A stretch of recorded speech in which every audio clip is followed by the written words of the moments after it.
The rain came down in sheets, hammering against the windshield like 1,000 tiny fists. I gripped the steering wheel tighter, trying to keep the car on the slick, winding road. The wipers flailed against the water, their rhythm uneven, sometimes catching a streak of clarity before plunging me back into a blur of darkness. Thunder rolled across the sky, low and growling, shaking the car as if the storm itself wanted me to stop. The air smelled of wet asphalt and something earthy, like rain-soaked soil after a long drought. Each flash of lightning illuminated the empty fields on either side, revealing nothing but mist and the occasional skeletal tree swaying in the wind. My eyes strained to see further than a few feet ahead. Every shadow seemed alive, moving when it shouldn't. I caught glimpses of shapes in the fog, a figure standing at the edge of the road, or just the trees playing tricks. My heart thumped harder with every blink. A road sign appeared through the haze, slicked with rain, Graves Hollow, 2 miles. The letters were faded, half erased by years of storms, but unmistakable. A chill ran down my spine. I had never heard of this town before. Something about the name felt wrong. The rain intensified, slamming against the roof, drowning out everything else. I slowed, wipers struggling, and my tires hissed against the wet pavement. Ahead, the faint glow of headlights appeared, a car moving in the same direction. I eased back, trying to match its pace, but as lightning flashed, it vanished. Just gone. No tracks, no reflection, nothing. My stomach turned. I blinked, thinking my eyes were playing tricks. Another bolt of lightning, another deafening thunderclap. Everything seemed amplified, surreal. Even the wind sounded like whispering voices in the storm. My phone buzzed in my pocket, dead. Battery drained completely. Great. No signal. No way to call for help if the road swallowed me. Only the rain remained, relentless and heavy, and the road stretching ahead, dark and endless. I swallowed, pressing harder on the wheel. One thought repeated in my mind, unbidden, keep going. Just keep driving. Through the fog, I saw a dim light in the distance, small and flickering. Relief and unease battled in my chest. Maybe it was a gas station. Maybe a motel. Maybe something else entirely. I drove toward it, hoping, fearing, that whatever awaited me would at least be a place to stop. The closer I got to the faint light, the stranger everything felt. Rain pounded against the roof, louder somehow, and the wipers no longer seemed enough. Then I saw it, another car ahead, its taillights glowing like dim embers in the mist. I followed cautiously, hoping for a familiar sight, but as lightning split the sky, it vanished. No brake lights. No reflection in the puddles. Gone. My pulse jumped, and I forced myself to keep driving, telling myself it had to be a trick of the storm. The streetlights overhead flickered violently, some dying mid-flash, leaving patches of road swallowed by darkness. Shadows clung to the edges of my vision. One moment, the roadside trees were still, the next, they swayed unnaturally, though the wind outside hadn't changed. Each time lightning struck, the silhouette seemed closer, as if reaching across the road toward me. My knuckles were white on the steering wheel. Then the rain began to hammer the roof in a different rhythm, a pattern almost deliberate. My mind played tricks, and I could swear it sounded like whispers, faint, overlapping voices murmuring my name. I glanced at the rearview mirror. Nothing but wet blackness.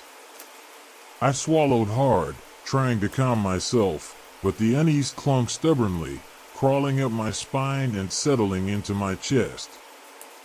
My phone buzzed, a tiny vibration against my thigh. Relief. I reached for it, then realized the screen was dead.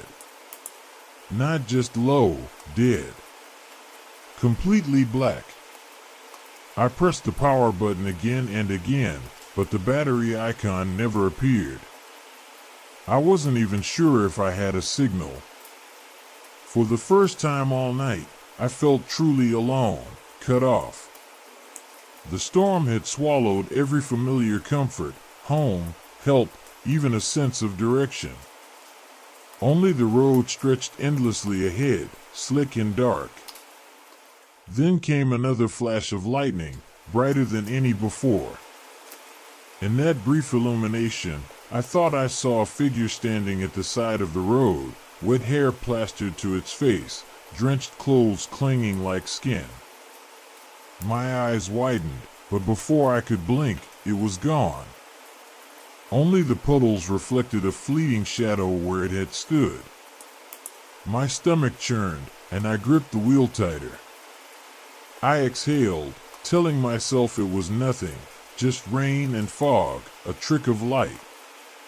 But the feeling lingered, heavy and insistent. I wasn't just driving through a storm. I was driving through something that was watching, waiting. And the closer I got to that faint light in the distance, the more I wondered what it was that awaited me there. Through the haze and relentless sheets of rain, I finally saw it, a dim glow in the distance, flickering like a lantern in the storm.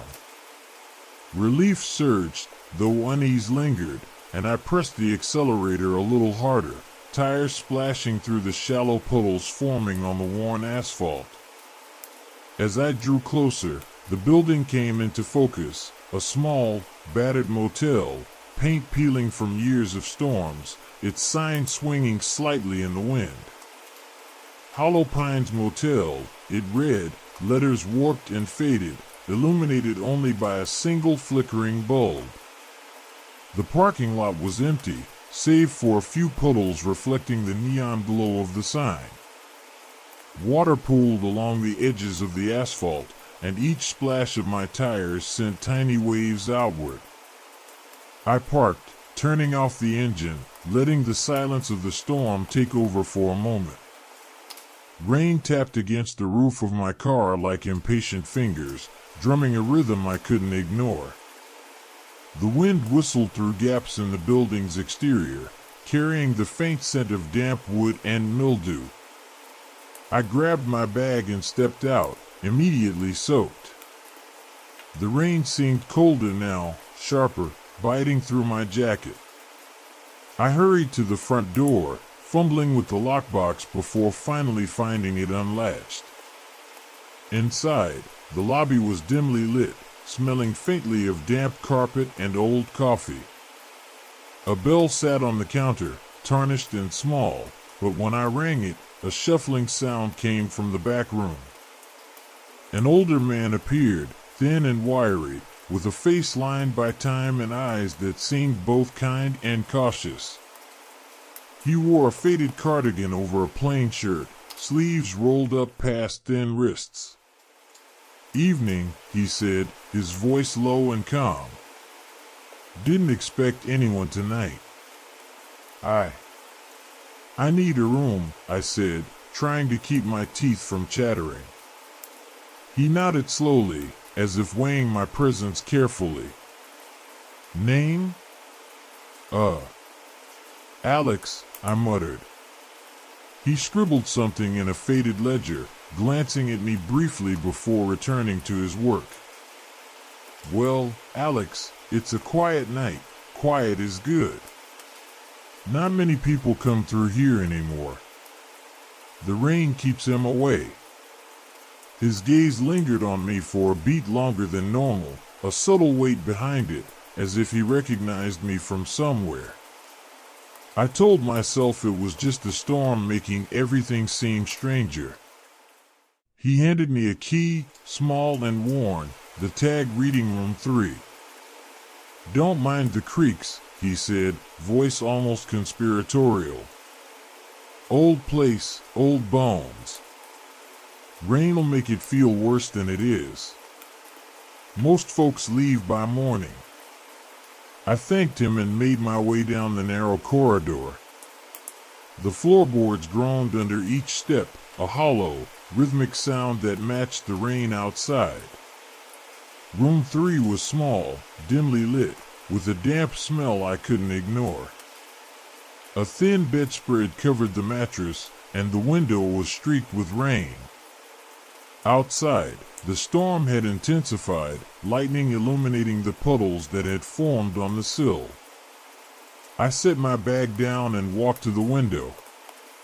The rain fell in steady sheets, like a curtain separating me from the world beyond. There was a strange, almost magnetic pull in the way the droplets ran down the glass, a rhythm that seemed too deliberate to be random. My eyes caught the faint glimmer of something in the lobby through the rain, but when I blinked, it was gone. The storm raged on, and for the first time that night, I felt the full weight of isolation. The motel was small, the town nearly non-existent, and yet I couldn't shake the feeling that I was not entirely alone. Somewhere in the shadows, behind the patter of rain, something was waiting. Something was watching. I dropped my bag onto the thin mattress with a dull thud, the sound swallowed almost immediately by the rain hammering against the window. The room was smaller than I expected, a single lamp casting a yellowed glow across peeling wallpaper and a damp carpet that squished faintly under my feet.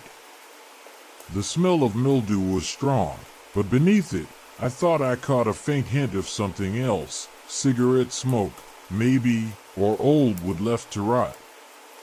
I set the key on the bedside table and looked around, trying to make sense of the place. A small dresser stood against one wall, drawers slightly ajar as if someone had left in a hurry. On the wall above it hung a framed photograph, a black and white image of the motel lobby, decades old. The people in the picture were smiling, frozen in time. But the more I stared, the more a strange feeling crept over me. Some of the faces looked vaguely familiar. Shaking it off, I went to the window. Rain streamed down the glass in relentless sheets, each drop racing the others to the sill. The storm outside had grown louder, thunder rumbling in waves that shook the walls and rattled the window panes. I pulled the curtain slightly aside and tried to see the outline of the town beyond, but everything was a blur of wet darkness and flickering shadows. The sound of dripping water somewhere inside the room caught my attention. I froze, listening. It wasn't the faucet, I hadn't turned it on. It was faint, a soft, rhythmic dripping, almost like the room itself was breathing. I moved to the dresser again, rifling through the drawers out of a restless curiosity. Most were empty or contained dusty linens, but in the bottom drawer I found a small, old notebook. The cover was worn, leather cracked, and the pages yellowed. Flipping through it, I saw words scrawled in hurried, uneven handwriting, notes, sketches of rooms, even the occasional drawing of a figure standing in the rain. I frowned. Whoever wrote this had clearly spent a lot of time here, watching, recording. A sudden flash of lightning illuminated the room, and for a moment, the figure in one of the drawings seemed to move. My heart skipped a beat. I told myself it was the storm playing tricks, that exhaustion and unease were creating illusions. Still, I couldn't shake the feeling of being observed, of small, unseen eyes tracing my every movement. I sank onto the bed and pulled the thin blanket over myself, though the chill of the damp room clung stubbornly. Outside, the rain continued to fall, steady and insistent, as if it had no intention of stopping. Somewhere in the patter of water against the roof, and the rhythmic drip from the window, I thought I heard whispers, faint, almost imperceptible. The storm wasn't just outside. It was here, with me. And somewhere in that sound, I felt the night's first story begin to stir. The rain hadn't let up overnight. I woke to the steady, relentless drumming against the window, the kind of rain that felt almost heavy enough to press down on the chest. My body ached from the drive, but even more than fatigue, there was a lingering unease, the kind that clings to the skin after a storm. I swung my legs over the edge of the bed, and the carpet squished faintly underfoot, damp in spots I hadn't noticed before. A cold draft brushed my arm, though the window was closed tight, and I noticed the curtain swaying slightly, as if a ghostly hand had brushed it. Something was off. A pair of small, muddy footprints led from the door to the dresser, stopping just short of the bed. My own? I couldn't be sure. Henry appeared then, stepping into the room without knocking. "Morning," he said, his voice low and calm, like he had all the time in the world. "Sleep well?" I guess," I said, keeping my tone casual. "Rain keeps me up sometimes." He nodded knowingly, adjusting his cardigan. "It's relentless tonight, and it's not letting up. You'll find most folks around here like to keep indoors when it rains like this." His eyes lingered on mine for a moment, almost as if weighing my presence. "Most folks don't come back, though. Not after their first night."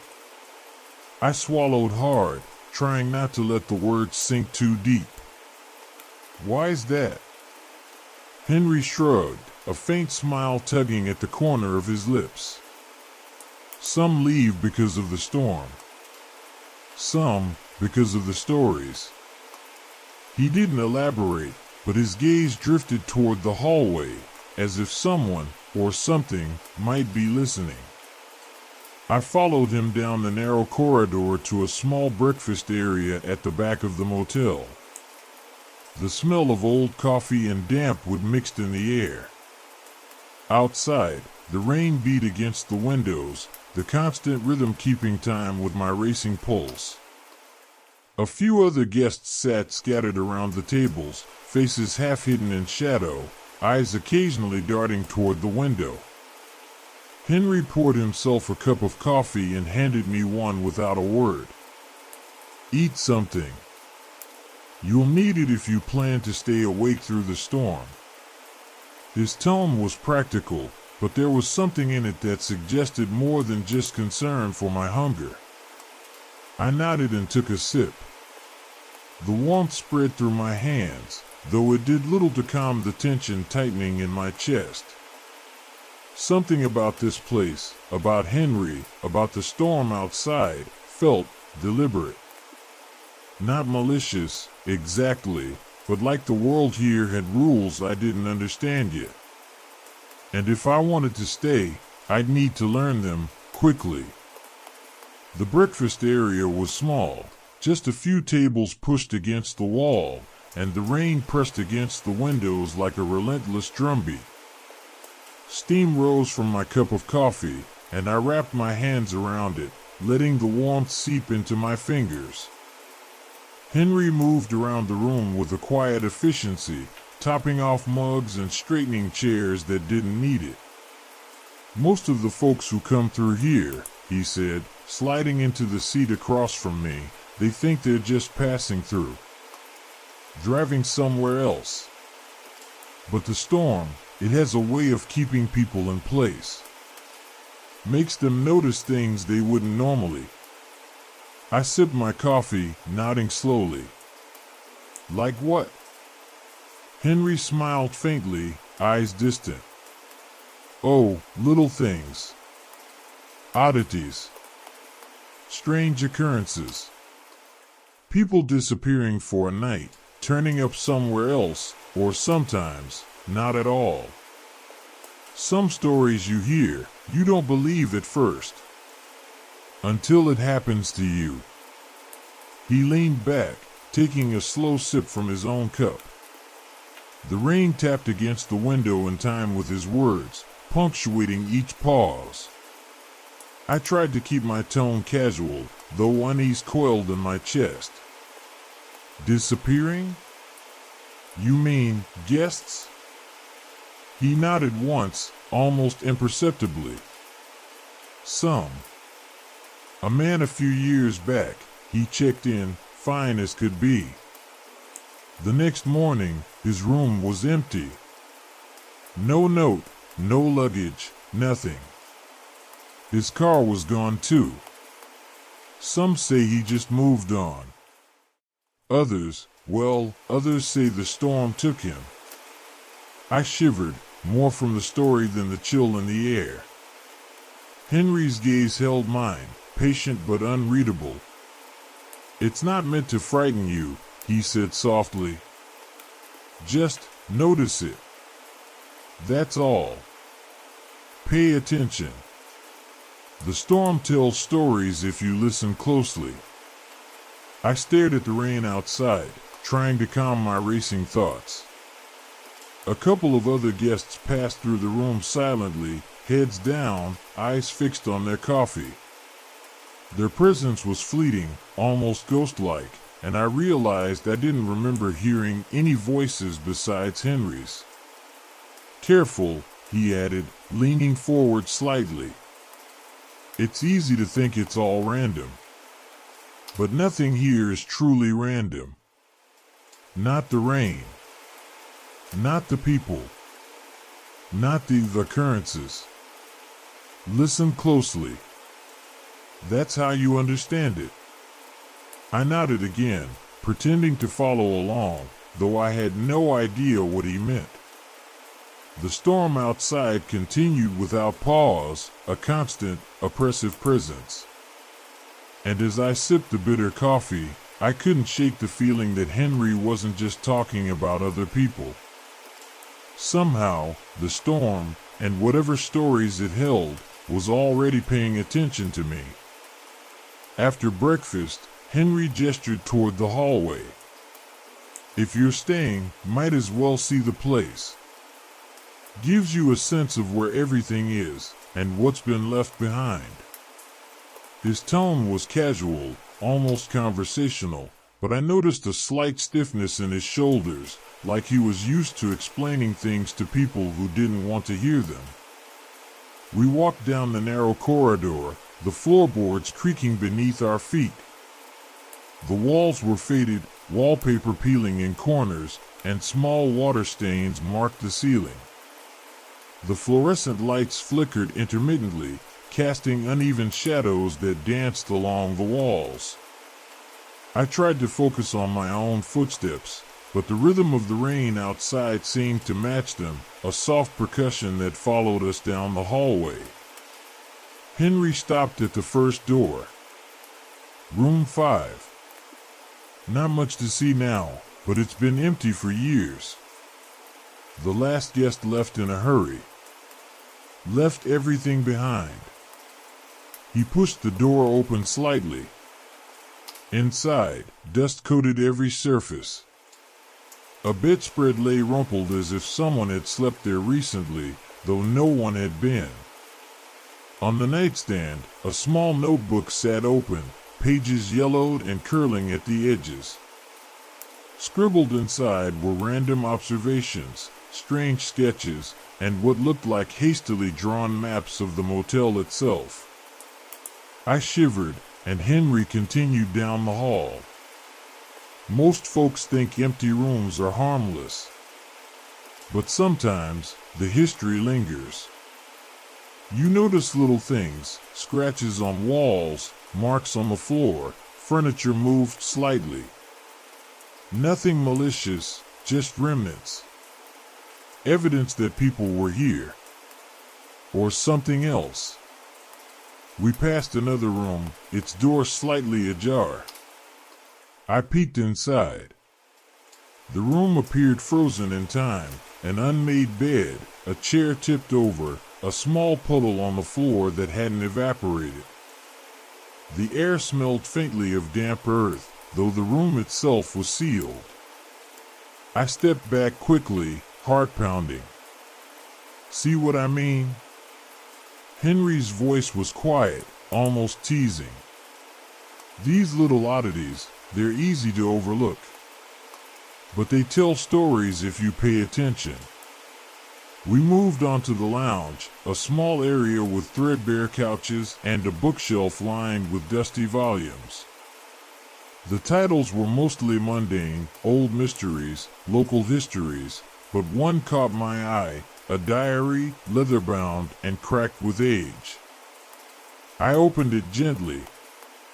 The pages were filled with first-person accounts of guests who had stayed here decades ago. The entries described strange events, vanished visitors, and nights when the storm never seemed to end. I swallowed hard, closing the book. Henry noticed my reaction but said nothing. We returned to the lobby, and he paused by the wall of photographs. Each one captured a moment in the motel's history, guests frozen in smiles. But as I scanned the pictures, I caught glimpses of faces that seemed strangely familiar, though I couldn't place them. It was as if I had been there before, or perhaps they had been waiting for me. The rain outside intensified, the sound louder against the windows. I realized that every creak, every draft, every flicker of light in the motel was amplified by the storm. The place felt alive, not malevolent, but aware, watching and waiting. Henry glanced at me and smiled faintly. Enough of the tour for now. If you're ready, I think it's time you heard your first story. Henry led me back toward the breakfast area, though it was empty now except for the two of us. The rain outside had shifted into a steady, insistent downpour, drumming against the windows like a pulse. Shadows stretched along the walls, distorted by the flickering fluorescent light above. "Sit," he said, gesturing to a chair across from him. His eyes held a faint glimmer of amusement, or maybe anticipation, I couldn't tell which. He poured himself a cup of coffee, the liquid steaming in the dim light. "You've seen the motel. Walked the halls. Noticed the little things. Good. That's how you begin." I sank into the chair, feeling the tension in my shoulders. "Begin what?" I asked, though I had a sinking feeling I already knew. "The stories," he said simply. "Everyone who stays here leaves a story behind. Some are small, nothing more than a strange occurrence. Others linger. You've been listening to the rain, haven't you? Not just the sound, the pattern. That's how you hear the story." I frowned, uncertain if he meant metaphorically or literally. He leaned back, swirling the coffee in his cup. "Let me tell you about a man who stayed here not long ago. Name's not important. He arrived in the middle of a storm, much like yourself. Quiet, polite. Thought he could sleep through the night without noticing the little things." I felt my pulse quicken. The storm outside seemed to thrum louder, as if impatient. On his first night, Henry continued, he awoke to the sound of dripping water. Thought it was the roof. Went to check, found nothing. Then, footsteps. Faint, careful, pacing outside his door. He listened, and realized it wasn't just him alone in the motel.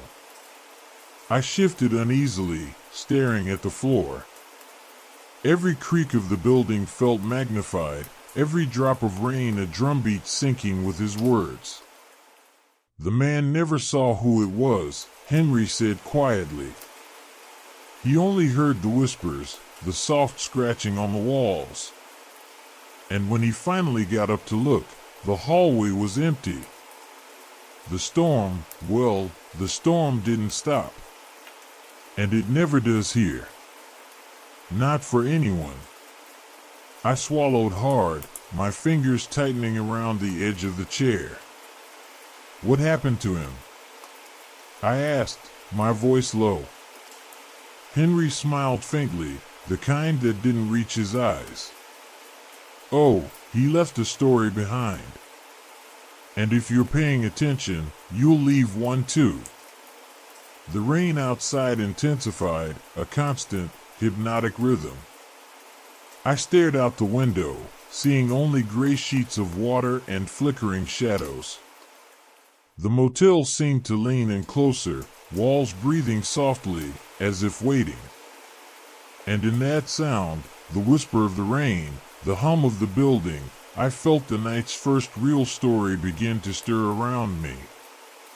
I followed Henry to the small lounge at the back of the motel. The rain outside hadn't eased a bit. It poured in relentless sheets, streaking the windows and pooling along the sill. Thunder rolled low and steady, vibrating through the floorboards, and the wind rattled the old frames of the glass. The room smelled faintly of coffee and damp wood, and every shadow seemed to stretch and shift with the flickering light overhead. Henry gestured to a chair opposite him. "Sit," he said. "You'll want to be comfortable. Some stories take a while."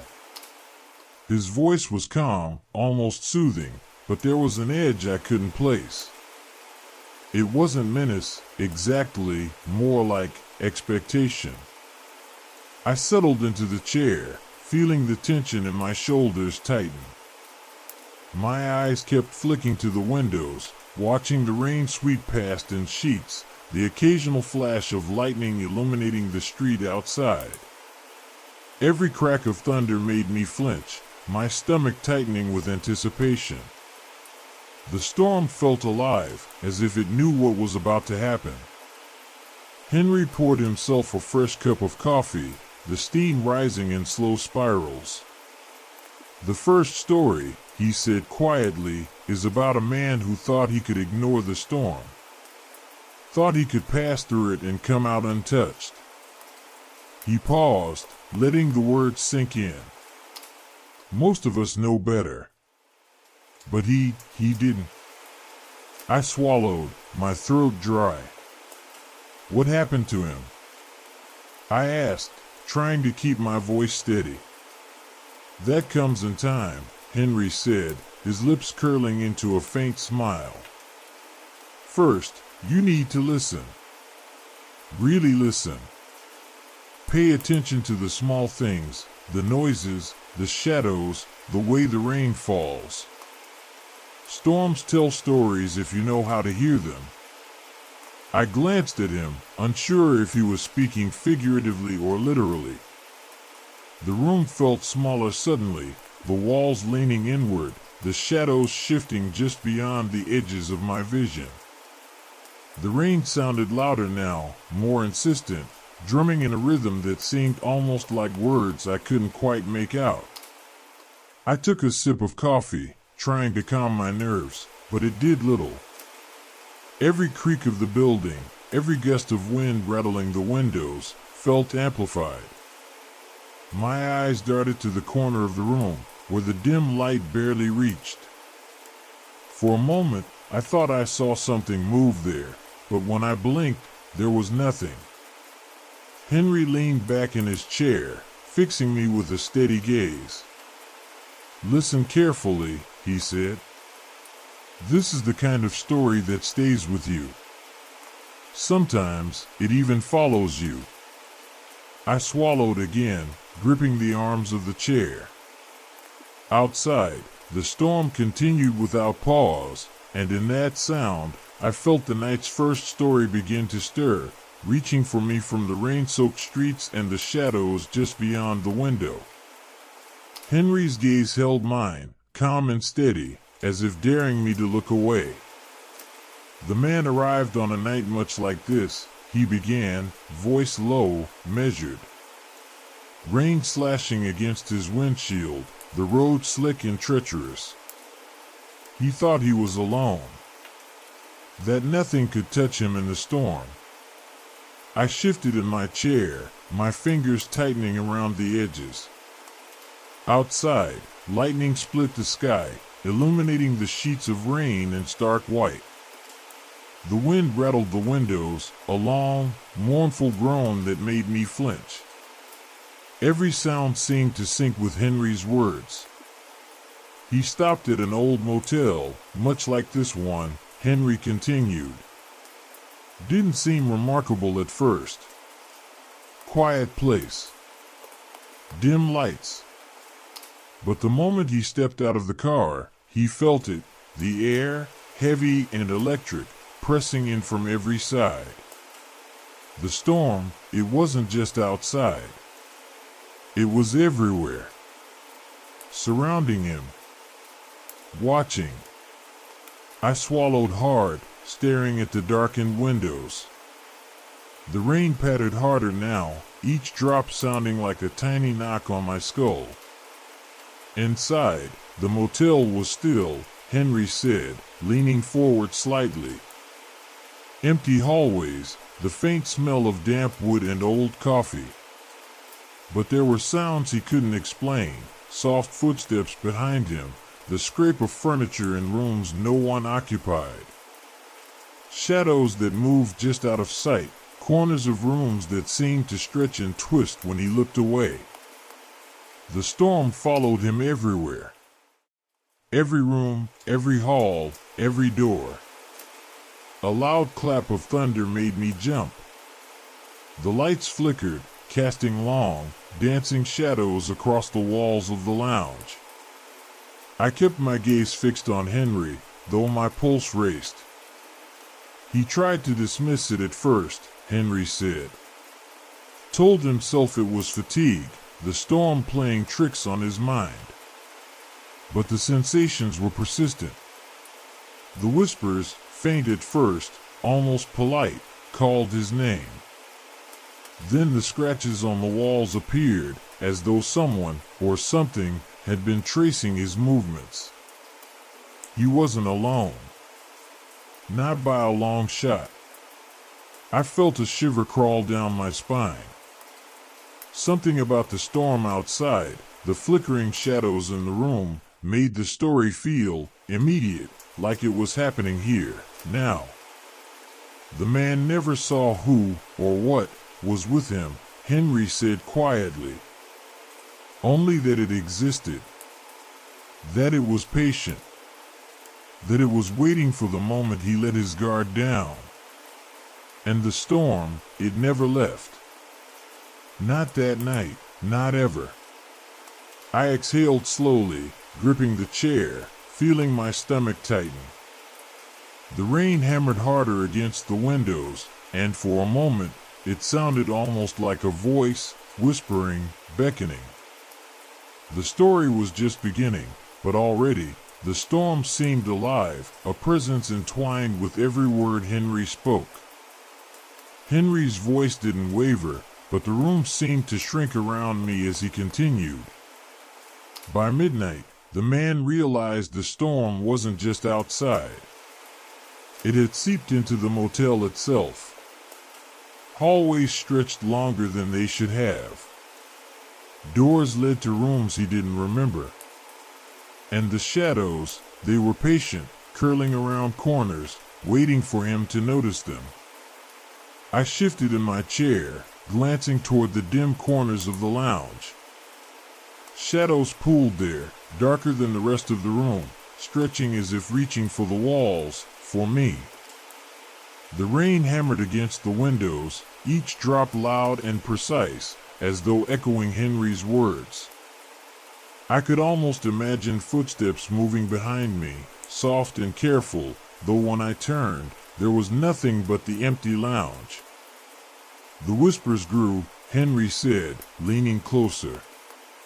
At first, polite. Then urgent. Begging. Threatening, sometimes. The man couldn't tell if he was imagining them or if they were real. He tried to leave the motel, but the storm refused. The road outside was a river of darkness and water. No headlights. No other cars. Just the relentless rain. And the shadows followed him, always at the edge of his vision. I swallowed, gripping the chair arms. My pulse pounded in my ears. Somewhere, a gust rattled the window pane, and I jerked, heart skipping a beat. The storm outside seemed louder now, more alive, each clap of thunder like a warning. He found a room to hide in, Henry continued, voice calm, almost clinical. Thought he could wait it out. But the walls themselves seemed restless. Scratches appeared on the wooden panels, words in a language he didn't understand. The air grew colder. He could feel something brushing past him, something unseen, just out of reach. Every time he turned, the shadow was closer. Waiting. Watching. Smiling. I forced my eyes to stay forward, but the corners of the lounge seemed to ripple. Shadows twisted. The rain outside took on a pattern I couldn't ignore, like fingers tapping, trying to form words I couldn't hear. My fingers clenched around the edge of the chair. The man tried to call for help, Henry said, but his phone had no signal. The storm had cut him off. No one would come. Not tonight. Not ever.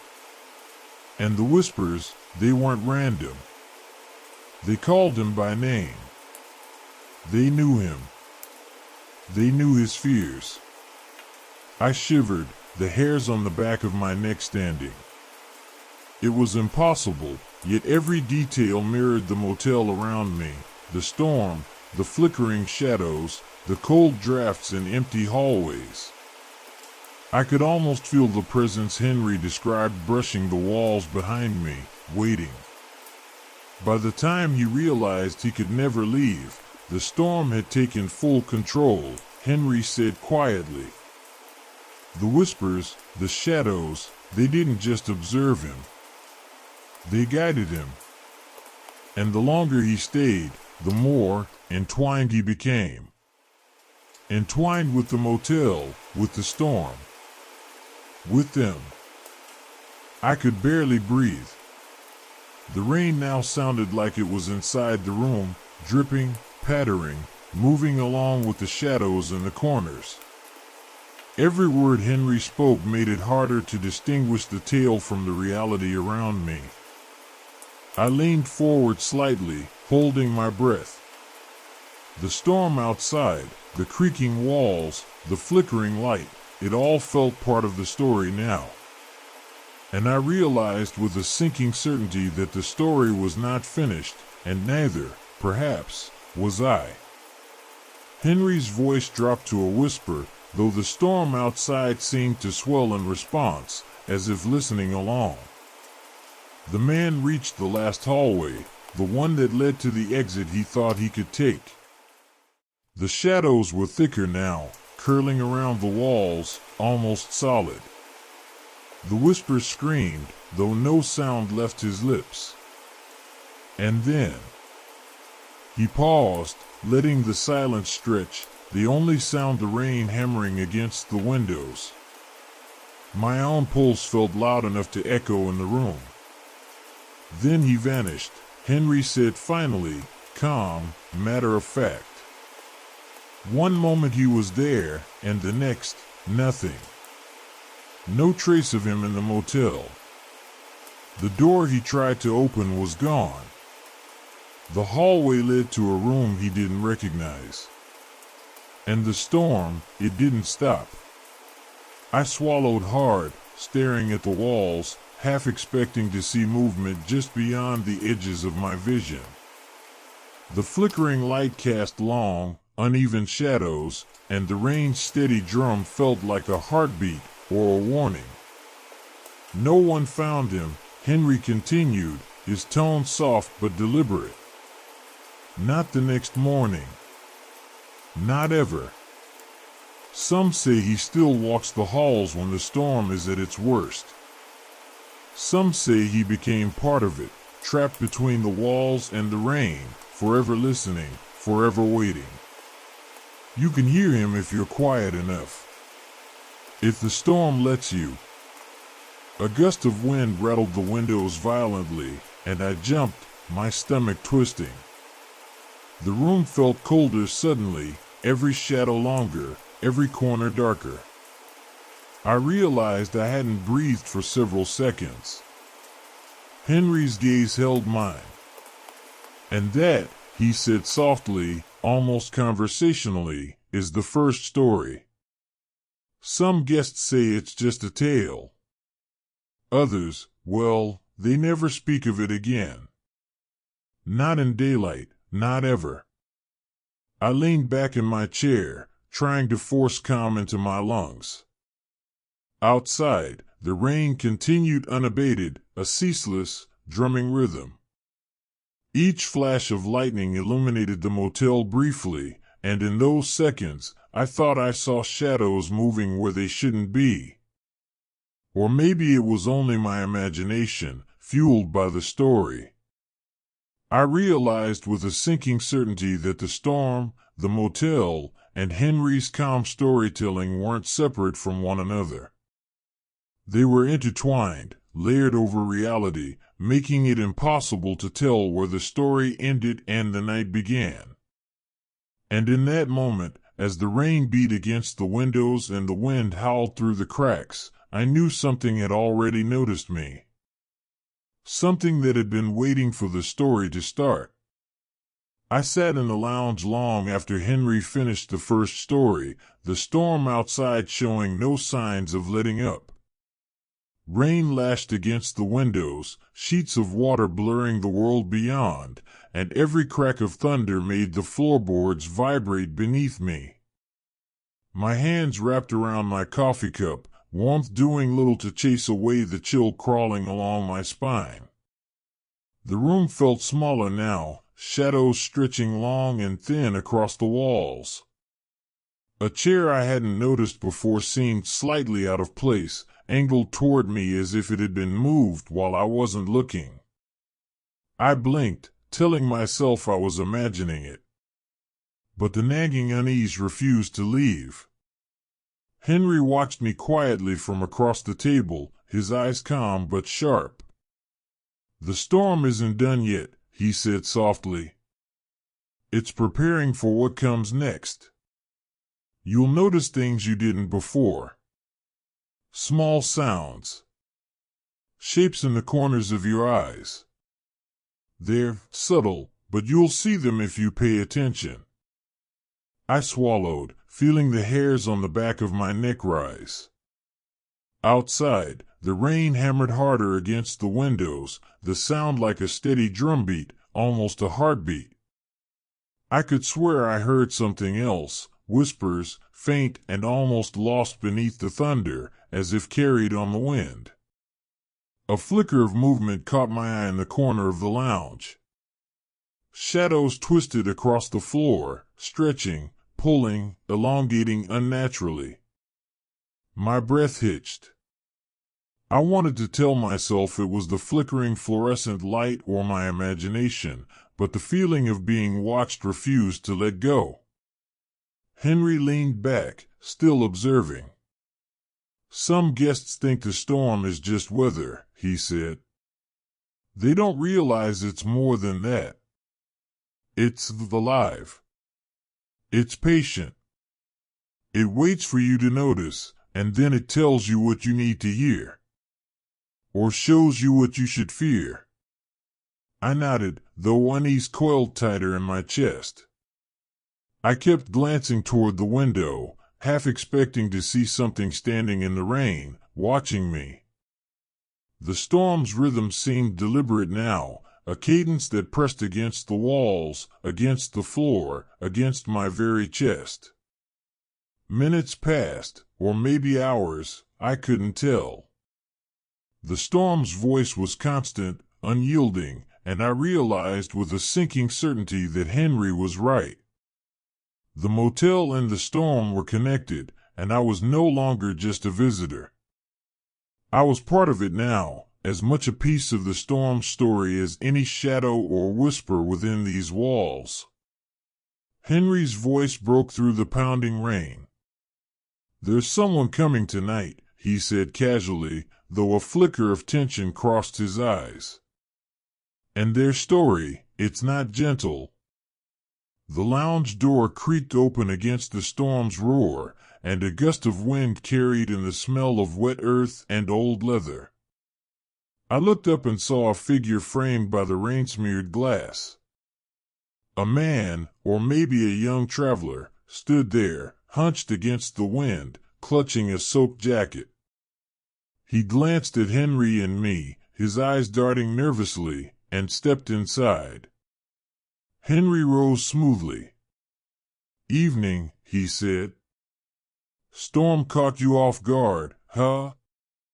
The stranger nodded, shaking water from his coat. "Yeah, the road was impossible," he muttered. His voice was quiet but carried an edge, like he'd been holding back something unpleasant. He glanced around the lounge, eyes briefly meeting mine before looking away. Henry gestured to a chair. "Sit. Coffee's hot. You look like you could use it." The stranger obeyed, setting his dripping bag on the floor. I noticed how he kept his hands close to his body, shoulders tense, scanning the room like he expected something, or someone, to appear at any moment. "Storm's fierce tonight," Henry said casually, pouring coffee for the newcomer. "You familiar with this area?" "Not really," the stranger admitted. His gaze flicked to the window again, toward the relentless sheets of rain outside. I've been on roads like this before. Storms that don't seem to end. Things that move when you think no one's there. I didn't think I'd see it again." I stiffened. His words echoed the tension Henry had just described in the first story. Shadows in the lounge seemed to deepen as he spoke, as if responding to his memory. The rain outside intensified, slapping against the windows, the sound now almost conversational, like it was acknowledging him. Henry nodded knowingly. "Stories like that follow people, sometimes. They come to find you, in your mind, or in places you think you know. Some never escape. Others, only just barely." The stranger's eyes flicked to me, then back to the storm outside. "I thought I was lucky once," he murmured, "but the storm, it doesn't forget. It doesn't forgive. And neither do the things in it." I shivered, clutching my coffee cup. The air felt thicker, charged, almost vibrating. Shadows crept along the walls, dancing in the flickering light. The storm's rhythm seemed almost purposeful, a drumbeat that pulled the room into the story the stranger was about to tell. Henry's lips curved faintly. "You'll want to hear it," he said to me softly. "This one's different. Stronger. Persistent. And the storm, it's listening too." The stranger hunched closer, voice dropping as though sharing a secret meant only for us. I leaned forward, every sense on edge. Outside, the rain pounded harder, as if impatient for the story to begin. The stranger's voice was low, almost swallowed by the storm, but every word carried a weight that pressed against my chest. "It started on a night much like this one," he began, glancing out at the rain, when I was traveling through a remote stretch of road. The sky was black, the rain relentless, and I couldn't see more than a few feet ahead. It felt endless, like I was moving through a tunnel of water and darkness. I gripped my coffee cup tighter, the warmth doing little to calm my nerves. The storm outside seemed to echo his story, the relentless drumming of rain, the occasional gust rattling the window frames, the distant roll of thunder. Shadows in the lounge stretched unnaturally as the flickering light cast long, wavering lines across the walls. I saw it first from the corner of my eye, he continued. A figure, standing on the road shoulder. Tall, hunched, almost like it wasn't quite human. Every time I looked directly at it, it vanished. But when I glanced away, there it was again, closer. Waiting. Watching. A shiver ran down my spine. The stranger's description matched too closely with the fleeting movements I had glimpsed in the lounge earlier. I tried to tell myself it was coincidence, that the storm and shadows were simply playing tricks, but my heart refused to slow. I tried to drive past, he said, voice tighter now. But the storm, it had other plans. The road twisted in ways it shouldn't, lines disappearing, turns appearing where there were none. Every time I thought I was moving forward, I ended up back where I started. The rain was thicker than ever, blinding, and the air was charged. It wasn't just weather. It was alive. I swallowed, feeling the tension in the room coil around me. Shadows pooled in corners, stretching toward me like fingers. Each flash of lightning outside briefly illuminated the stranger's pale, tense face, and for a moment I could have sworn his eyes flickered toward a shadow in the corner of the lounge. And then the noises started, he said, voiced barely above a whisper. Soft whispers at first, from nowhere I could pinpoint. Scratches along the walls of my car, though I hadn't stopped. A shadow that mirrored me, but moved independently. I tried to convince myself it was exhaustion, imagination, but deep down I knew. I wasn't alone. I never had been. I leaned forward slightly, pulse racing. The storm's rhythm seemed to sync with the stranger's words. Each thunderclap punctuated a sentence, each gust of wind pressed against the windows like an invisible hand. The shadows at the edges of the room shifted, almost imperceptibly, and I realized with a sinking feeling that the story wasn't just being told, it was happening around us, mirrored in the lounge, in the flickering light, in the storm's insistent roar. The longer I drove, the more entwined I became with it, the stranger continued. The road, the rain, the figure, everything was connected. I began seeing things that weren't there, hearing things that didn't exist. The storm wanted me to notice. The storm wanted me to understand. And I still don't. Not fully. I exhaled shakily, staring at him. Outside, the rain pounded harder, as if demanding attention. Every flicker of light, every shadow, every creak of the building seemed to confirm that the story wasn't just a tale, it was alive, breathing, surrounding us.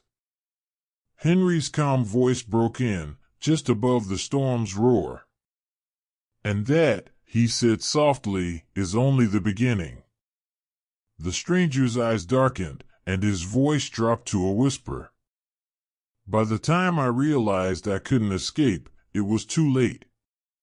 The figure, whatever it was, followed me relentlessly. Every shadow became a mirror, every whisper a warning.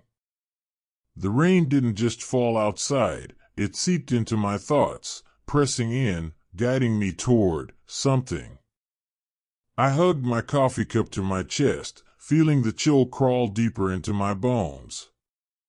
The storm outside seemed louder now, more insistent, as if it had a voice, as if it were echoing his every word. Shadows pooled along the walls of the lounge, stretching toward us, flickering with the weak light. I tried to stop, to wait it out, he continued, voice tight with memory. But the road, it wouldn't let me. Every turn led me back to the same place. And then I saw it, not a figure anymore, but a doorway in the middle of nowhere, glowing faintly through the rain. I had no choice but to step through. A clap of thunder rattled the windows, and for a moment, the lounge seemed to darken completely. I caught myself holding my breath, my pulse thundering in my ears. The doorway, it wasn't real. At least, not in the sense I understand. On the other side, the storm changed. Shadows moved independently, whispers spoke in languages I couldn't recognize, and every step I took, I felt myself becoming part of it. And then he stopped abruptly, eyes wide, as if recalling something too terrifying to say aloud. I never found out what happened next. I only know I was never the same. Some nights, when storms like this one rage, I can still feel it, watching, waiting, guiding. And I don't know if I escaped, or if it let me think I did. I exhaled shakily, my fingers tightening around the cup. Outside, the rain fell harder, slapping against the windows in furious sheets. Shadows in the corners shifted again, longer, darker, as if reaching for me. Every flicker of the fluorescent light seemed like a warning. Henry's calm voice cut through the oppressive sound. And that, he said softly, almost conversationally, is why some guests don't leave in the daylight. Some stay, longer than they intended. The stranger pulled his coat tighter around him, eyes darting to the window. I realized with a sickening certainty that the story wasn't just a story. The storm, the motel, the shadows, they were all connected, and I could feel their attention shifting toward me. Lightning split the sky, briefly illuminating the room, and in that flash, I thought I saw movement where there should have been none. The storm roared, relentless, and I knew, whatever came next, there was no turning back. I couldn't sit still. The lounge felt heavier now, as if the shadows themselves were pressing closer with each passing minute. Every creak of the floorboards, every flicker of the overhead light made me flinch. The storm outside had grown relentless, rain hammering against the windows, wind screaming through the gaps in the old frames. It wasn't just noise, it felt purposeful, almost alive. Henry sat across from me, calm as ever, watching the storm and me with those unreadable eyes. "You're noticing things now," he said quietly. "Little movements, subtle sounds. That's good. It means the stories are reaching you." I frowned, unsure whether I wanted the stories to reach me. I had seen shadows flicker where there shouldn't be any. I had heard whispers just beneath the storm's roar. And every time I thought I was imagining it, something shifted in the corner of my eye, a chair slightly angled, a picture frame tilting, a floorboard creaking in rhythm with my heartbeat. Henry leaned forward, resting his elbows on his knees. "Some stories don't end," he said. "They linger. They intertwine. What happened before is never truly gone. It waits for the right moment and the right person." A shiver crawled up my spine. The lounge felt smaller suddenly, the walls leaning in, shadows pooling along every surface. The storm outside seemed to throb in response to Henry's words, each clap of thunder shaking the room as if emphasizing his meaning. I glanced at the corners, noticing something I hadn't before. Shadows moved independently, stretching and curling without explanation. The faint hum of whispers drifted from nowhere, brushing against the edges of my consciousness. I could feel them, almost like a presence circling, waiting. My hands trembled slightly as I gripped the edge of my chair. What happens when they notice me? I asked, my voice barely above the storm. Henry's lips curved faintly, the hint of a smile that didn't reach his eyes. You're already part of it, he said. The storm, the motel, and the stories themselves. You're no longer just a listener. You're involved. A flash of lightning illuminated the room, and for an instant, the shadows stretched impossibly long, flickering toward me like fingers. I swallowed hard, realizing with a tightening in my chest that he was right. I wasn't just hearing the stories anymore. I was becoming part of them. The rain continued its relentless assault against the windows, a drumming rhythm that seemed almost like a heartbeat. And somewhere in that sound, I could sense the third story beginning to stir, waiting for me to notice, waiting for me to step closer. I rose from my chair, needing to stretch, needing to do anything that felt normal. The lounge felt oppressive, the shadows longer and darker than ever. My eyes scanned the room, and that's when I noticed it, a small, leather-bound notebook tucked under a chair where I hadn't seen it before. The edges were frayed, pages yellowed with age.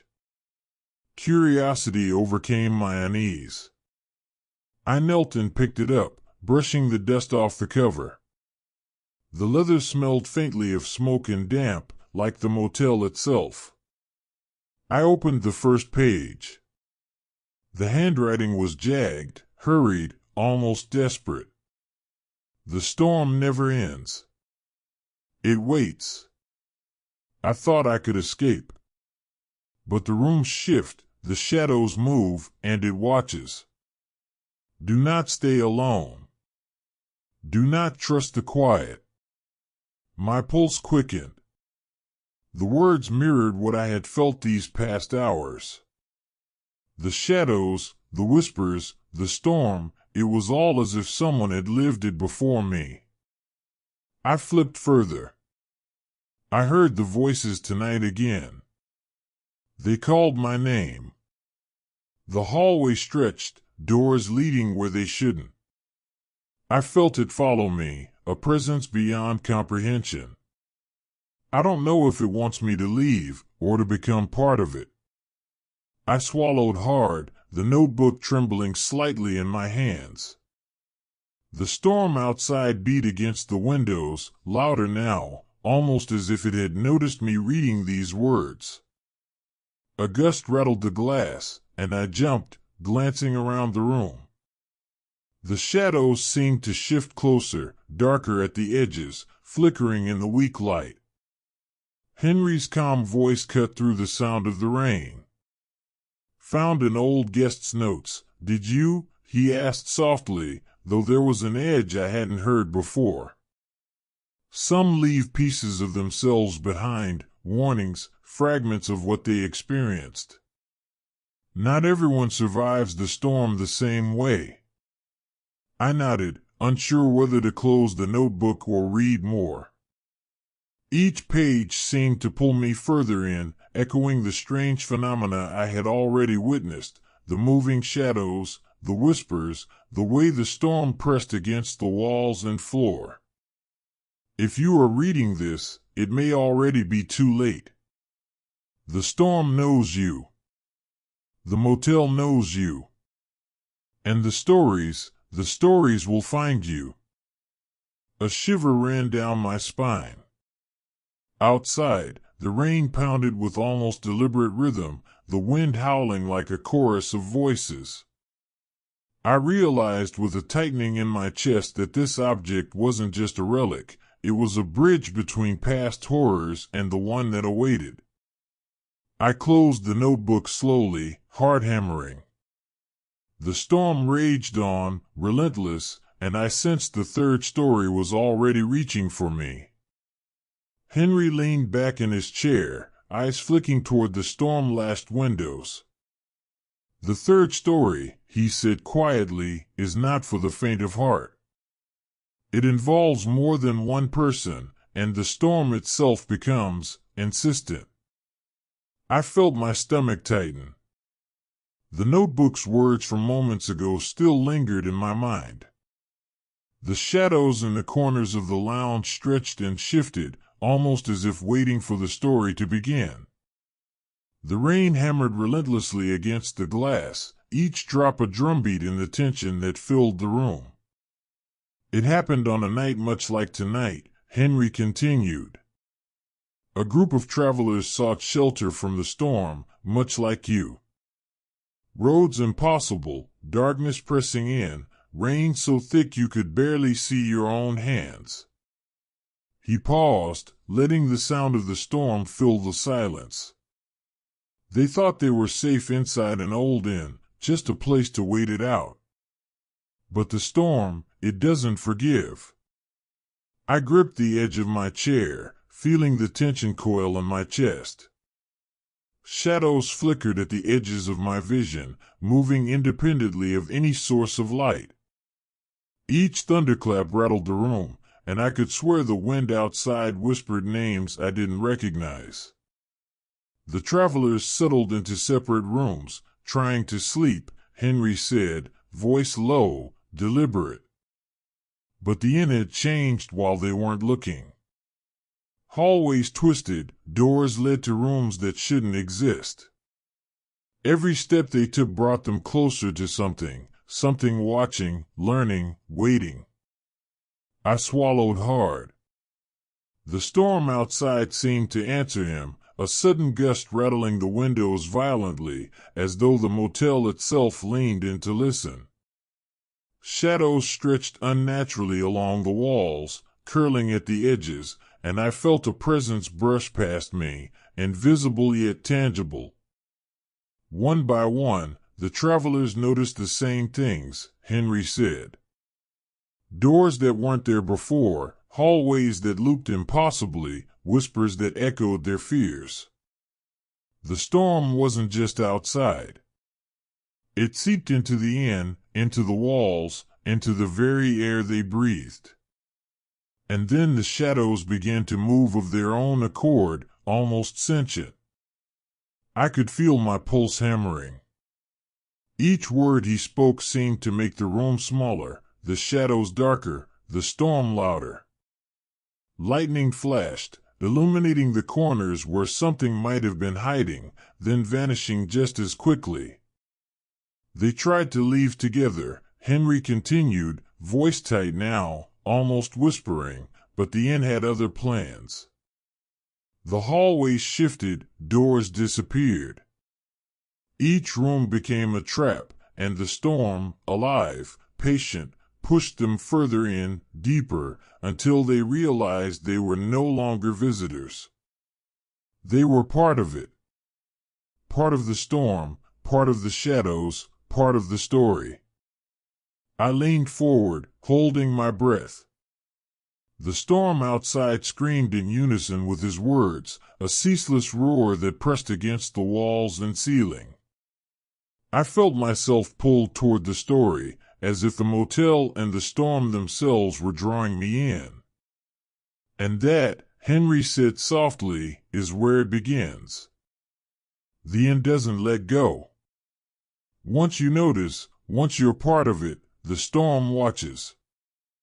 It waits. It remembers." A cold shiver ran down my spine. I looked at the shadows stretching along the walls and realized I could no longer tell where the story ended and the motel began. The storm raged on, relentless, and I knew the third story had already reached into my own reality. Henry's voice dropped to a near whisper, though the storm outside seemed to rise in response, shaking the windows and rattling the floorboards. By the time the travelers realized the end was no longer theirs, it was too late. The shadows had claimed the hallways. The storm had claimed the air itself. They weren't walking, they were being guided, pushed, drawn into something beyond comprehension. I gripped the edges of my chair, every muscle tense. The shadows in the lounge twisted and flickered with each flash of lightning, stretching impossibly long, brushing the corners like fingers. The whispers I had barely noticed before now scraped at my mind, indistinct but urgent, almost intelligible. They tried to leave together, Henry continued, but the doors shifted, the hallways looped impossibly, and one by one, they vanished. No trace remained. Only echoes. Footsteps that led nowhere, whispers repeating their names, shadows curling around empty rooms. The storm, it didn't stop. It never stops. I swallowed hard, my throat dry. Each clap of thunder seemed synchronized with the words, hammering at my chest.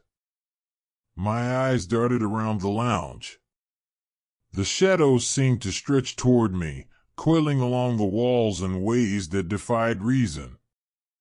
The storm's drumming against the windows sounded almost like a pulse, pulling me into its rhythm. Henry leaned back, calm but firm. "And the survivors?" I asked, voice barely audible over the rain. He shook his head slowly. There were none.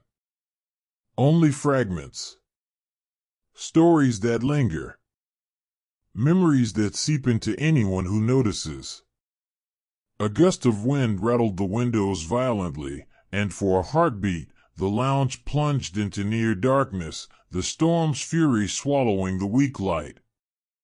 When the fluorescent bulb flickered back, I realized the shadows were closer than before, longer, almost tangible. My chest tightened. The end, the storm, the shadows, Henry said softly, they don't just exist. They watch. They remember. And now, they're aware of you. I felt a cold dread settle over me. The storm's rhythm outside mirrored my heartbeat, relentless, unyielding. Every whisper, every flicker of shadow, every creak of the building told me the story wasn't just a tale, it was alive, reaching into the room, into me. Lightning split the sky, illuminating the lounge for a brief moment. In that flash, I saw movement at the edge of my vision, a shape that wasn't there before. The shadows pulsed with it, coiling closer. And as the roar of the storm crashed around me, I knew with a sick certainty, the third story had found me. I moved cautiously down the hallway, each step hesitant, my ears straining against the roar of the storm outside. The rain pounded the windows so violently that I could feel the vibrations through the floor. Lightning flashed, illuminating the long corridor in stark white, and shadows that had seemed innocuous before now twisted and stretched as if alive.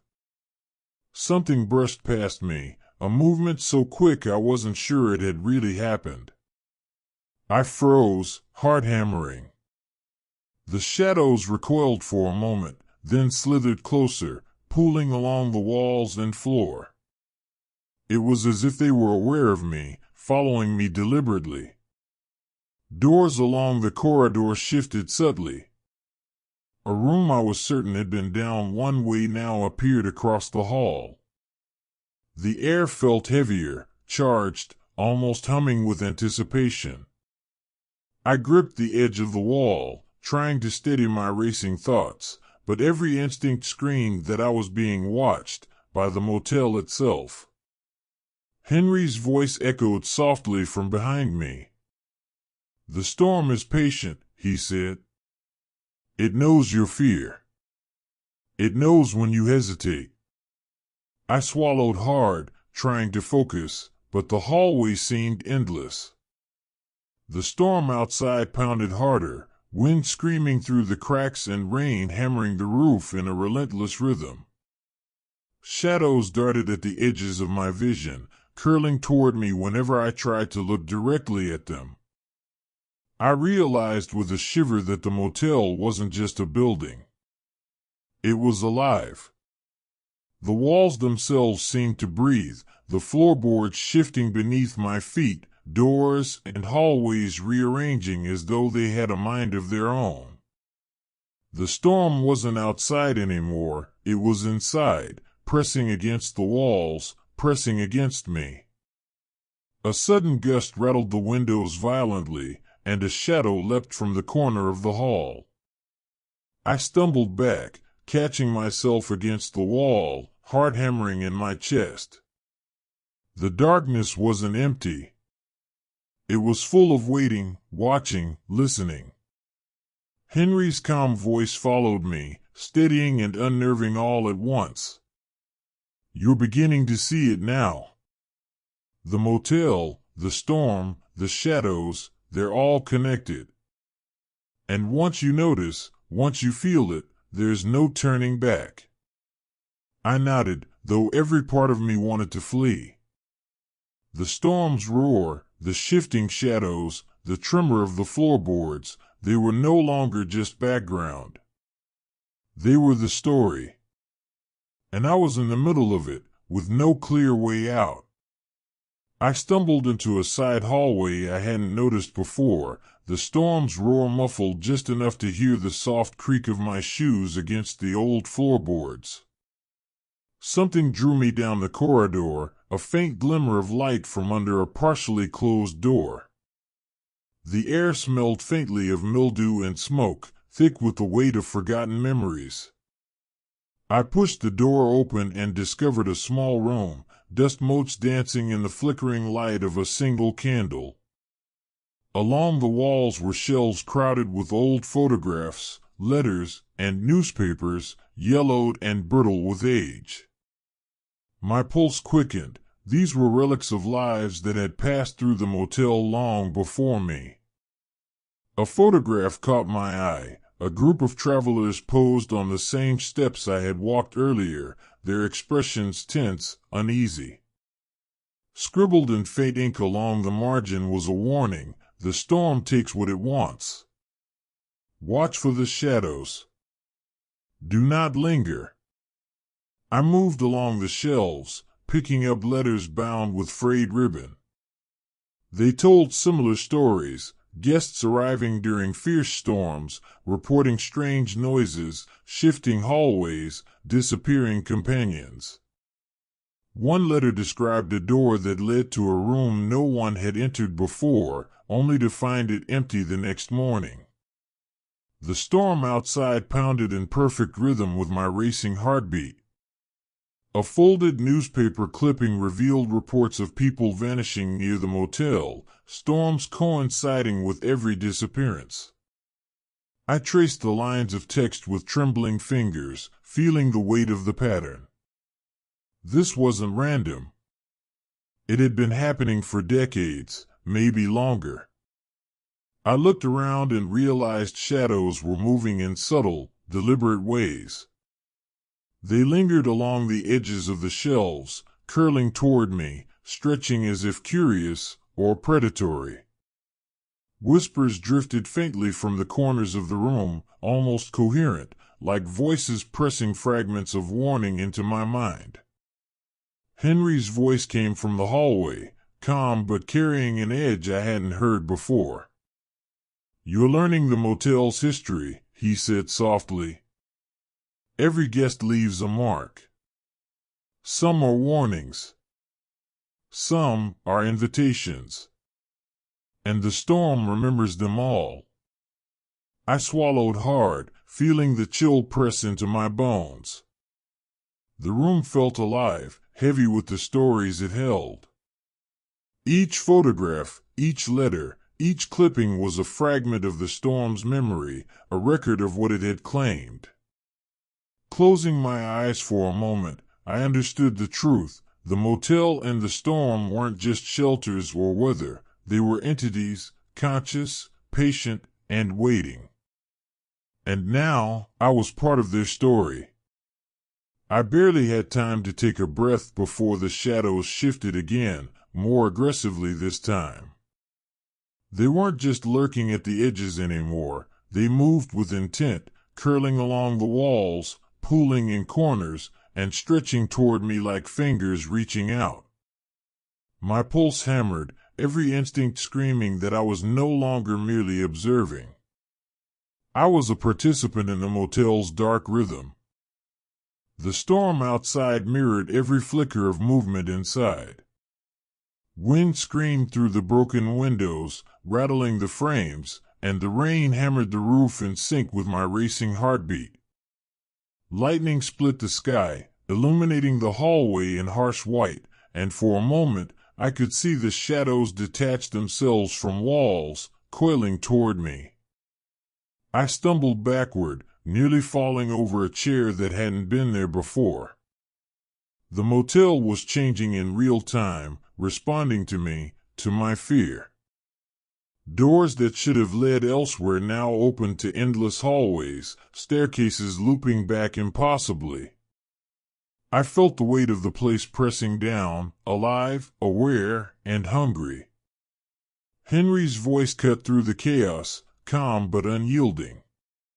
"You feel them now," he said. "The shadows, the storm, they're aware of you. They remember every story, every guest. And they're patient. Patient enough to wait until you notice, until you're vulnerable." A cold draft brushed past my neck, and I spun around to see a figure emerging from the darkness at the end of the hall. It was indistinct, a blur of shadow, yet I could feel its gaze lock onto me. Whispers brushed against my mind, voices of previous guests, fragments of their terror, their warnings. I tried to run, but the hallway stretched ahead, twisting like a serpent. Every exit I attempted vanished or shifted, doors leading to rooms I didn't recognize. The shadows advanced, flowing and separating as though they were liquid, and the storm outside intensified, wind and rain battering the building, shaking it to its core. Desperation clawed at me. I slammed a door closed behind me, only for it to reappear open, empty hallways stretching endlessly. The whispers grew louder, almost coherent, names being spoken, pleas for help, warnings that I barely understood. Henry's voice came again, guiding, warning. Some try to fight. Some try to flee. But understanding is your only weapon. Pay attention to the patterns, the remnants. The motel has rules, and the storm enforces them. But knowledge gives you leverage. I focused, forcing my gaze on small details, a picture frame tilting slightly, the way the shadows reacted when I moved, the flickering of the light above. Slowly, I began to recognize patterns, the way hallways looped, how doors shifted, subtle rhythms in the storm's pounding that coincided with the shadows' movements. A realization struck me, icy and sudden. The stories I had heard weren't merely tales. They were records, fragments of survivors or victims, embedded in the motel, guiding, warning, or maybe even testing me. The shadow at the end of the hall paused, almost as if considering me, before retreating briefly into a corner. The storm outside roared, yet I felt a flicker of control, a thread of understanding. I had glimpsed the rules of this place, even if only partially. I exhaled shakily, muscles trembling, realizing that this confrontation was only the beginning. The motel and the storm weren't just hostile, they were intelligent, reactive, and patient. And now, I had to play by their rules if I wanted to survive. I sank to the floor, gasping, trying to calm my racing heart. The shadows lingered at the edges of the hallway, but for a moment, they seemed to hesitate, as if waiting for me to understand. The storm outside continued its relentless assault, wind shrieking and rain hammering the windows, yet inside, I felt the faintest sense of clarity creeping through the chaos. Henry's voice was quiet, steady. "You've noticed the patterns," he said. "The storm, the shadows, the motel itself. That's the first step. Understanding is survival." I clutched a fragment of an old newspaper clipping I had found earlier, one that described a traveler escaping the storm by retracing their steps, following subtle cues left behind by previous guests. A thought sparked in my mind. If the motel was alive, aware of its guests, perhaps I could use the remnants of past stories to navigate it, leave a trail, follow patterns, anticipate shifts. The shadows stirred again, whispering and curling along the walls, sensing my realization. I could feel them watching, probing, testing. My pulse surged, but fear no longer paralyzed me. Instead, I focused, noting the way the light flickered against the edges of the hallway, the rhythm of the rain against the roof, the subtle sounds that indicated a door or hallway might shift next. Henry's eyes met mine. "You can't fight them directly," he said. "But you can respect the rules, work with them, or at least avoid breaking them. The motel responds to attention, to understanding. Ignore the chaos, read the signs." I took a deep breath, visualizing a path through the shifting hallways, tracing movements I had noticed in the shadows, anticipating how the storm's fury would correspond to the motel's changes. It wasn't a guarantee, but it was a plan. A sudden gust rattled the windows violently, and I felt the shadows lean closer, testing my resolve. I held my ground, heartbeat echoing with the storm, and for a brief instant, the oppressive weight of the motel seemed to lift slightly. The storm still raged outside, relentless, but inside, I had discovered leverage, a way to navigate, survive, maybe even escape. Henry's voice was soft but carried a weight I hadn't felt before. "You've seen the rules. Now you must act. The next choice you make will decide how deep the storm will reach." I stood slowly, spine rigid with determination, knowing the path ahead was perilous. The motel waited, the storm waited, and I was ready, in the only way I could be, alert, cautious, and aware. The shadows flickered one last time, almost imperceptibly, before receding into the corners, leaving the hallway eerily still. Outside, the storm's roar continued, relentless. Inside, the motel held its breath. And I knew that the confrontation was far from over. I sat in the dim glow of the lounge, surrounded by the remnants of past guests, photographs, letters, and newspaper clippings that had become my lifeline. The storm outside thrashed against the windows, relentless, a constant reminder that time was short. I traced the paths of hallways in my mind, remembering the subtle shifts, the way doors had appeared and disappeared, the way shadows had moved with intent. Each fragment of knowledge felt like a weapon, fragile but necessary. Henry leaned against the wall, watching me with an expression I still couldn't read. "You've learned the rules," he said softly.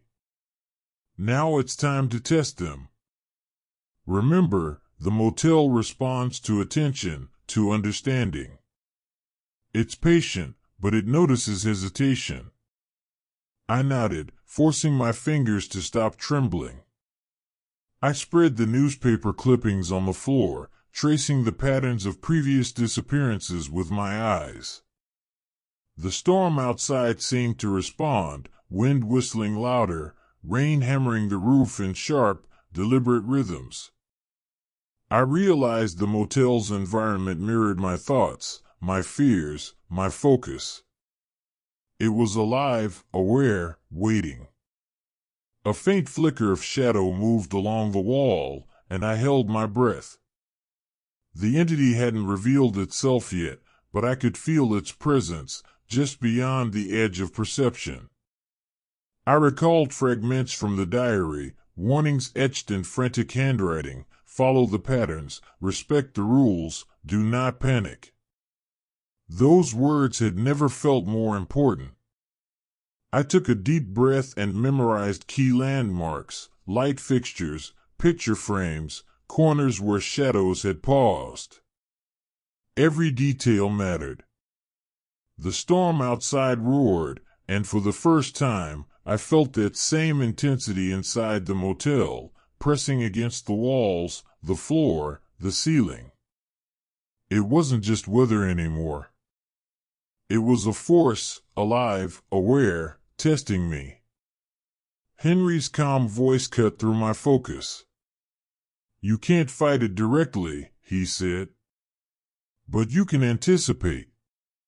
You can move in rhythm with it. You can survive if you respect the rules and read the signs." I rose slowly, spine taut, senses sharp. Each creak of the floor, each flicker of light, each whisper of the wind became a guide. I was ready, or as ready as one could be, to face whatever waited in the motel's shifting corridors. The storm continued its relentless assault, but I felt the faintest thread of control. The confrontation was coming. I could feel it. And this time, I would be prepared. I stepped into the hallway, every sense alert.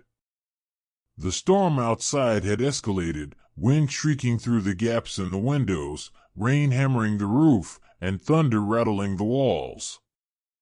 Inside, the motel seemed to mirror the chaos, hallways twisting in ways that defied logic, doors shifting unpredictably, shadows pooling at the corners. At first, they were subtle, dark shapes that lingered just out of the corner of my eye, but soon they became more aggressive. They moved independently, stretching along walls, curling around corners, blocking passages that I had counted on as exits.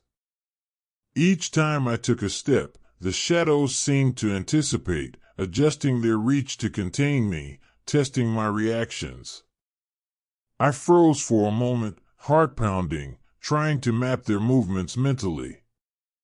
One shadow stretched across the hallway ahead, a mass of darkness that swirled and undulated like liquid. Another separated from the far corner, slithering silently toward me. I could feel their intent, as if the motel itself had handed them instructions: contain, confuse, consume. A gust of wind slammed against the windows, rattling them violently, and lightning illuminated the hallway. In that flash, I glimpsed doors that weren't there before, staircases looping impossibly, hallways folding back on themselves.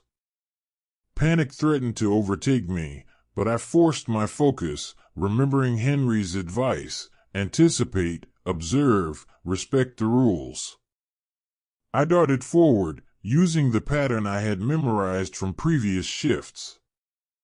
A door that had been slightly ajar now aligned with the path I needed. Another shadow surged toward me, coiling around the floor, but I leapt aside, feeling the cold brush of darkness as it missed me. The hallway seemed to pulse with the storm's rhythm, each step syncing with thunder, each breath in tune with the wind. I glanced behind me. Shadows were gathering, multiplying at impossible rates. They whispered in fragments, voices from previous guests, cries of fear, fragments of warnings, don't linger, follow the patterns. I swallowed hard, forcing myself to move, to think, to survive. A sudden movement ahead, a door swinging open into an unfamiliar room, presented both opportunity and risk. I hesitated for only a heartbeat, calculating the angles of shadows, anticipating the motel's next shift.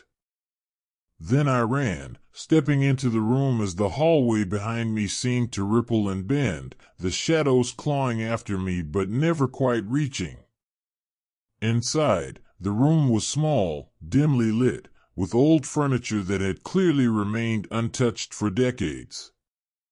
Shadows lingered at the edges, coiling like smoke, whispering unintelligibly.